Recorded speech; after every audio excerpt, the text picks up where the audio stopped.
ඔන්න මේ දැල් ලැබිච්ච පුවතක් අපේ මිනිස්සු අසරණ වෙලා ඉදිද්දී ආධාර බෙදමින් හිටිය මාලිමා මන්ත්‍රීවරයෙක්ට පහරදුන් සිද්ධියක් ගැන තමයි ඉතින් මේ කතාව. ඉතින් බලමු නේද වැඩිදුරටත් මේ සම්බන්ධව මොනවද තියෙන කියලා. ටයිටල් එක තියෙන මෙන්න මේ වගේ ගම් වතුර ආධාර බෙදමින් සිටියේදී මාලිමා මන්ත්‍රීවරයෙකුට පහර දුන් 6ක් අත්අඩංගුවට.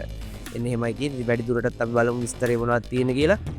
අතුරුගිරිය තුන් අදහේන ප්‍රදේශයේ ගම් වතුරින් පීඩාවට පත්ව සිටින ජනතාවට සකස් කර ආහාර බෙදීමේ සිද්ධියක් සම්බන්ධයෙන් ඇති වූ කතාබහක් දුරදිග ගොස් කඩුවෙල මහනගර සභාවේ ජාතික ජනබලවේගයේ නාගරික මන්ත්‍රීවරයෙකුට ඊයේ දිනේ කියන්නේ පළවෙනිදා පහර දීමේ සිද්ධියක් සම්බන්ධයෙන් තරුණයින් 6 දෙනෙකු සැකපිට අත්අඩංගුවට ගත් බව නවගමුව පොලිසිය පවසනවා.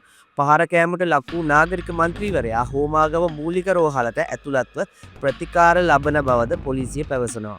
අතුරුගිරිය තුන් අදහන ප්‍රදේශයේදී ජාතික ජනබලවේගයේ කොට්ටාස සංවිධායකවරයෙකු විසින් ප්‍රදේශයේ පීඩාවට පත් ජනතාවට සකස් කළ ආහාර බෙදීමේ සිද්ධිය සම්බන්ධයෙන් පසුගිය පළාත් පාලන මැතිවරණයේදී ස්වාධීන කණ්ඩායමක් නියෝජනය කරමින් තරග වැදුරු පිරිසක් බහින් බස් වී ඇති බවත් එහිදී මාලිමාවේ කොට්ටාස සංවිධායකවරයාට පහර දීමක් සිදුව ඇතයිද පොලිසිය මෙයින් සඳහන් කරනවා. ඉතින් මිනිස්සුන්ට මේ වෙලාවේ දේශපාලන පක්ෂ බලන්න නැතුව ගිහිල්ලා හැමෝම උදව් කරන්න ඕනේ.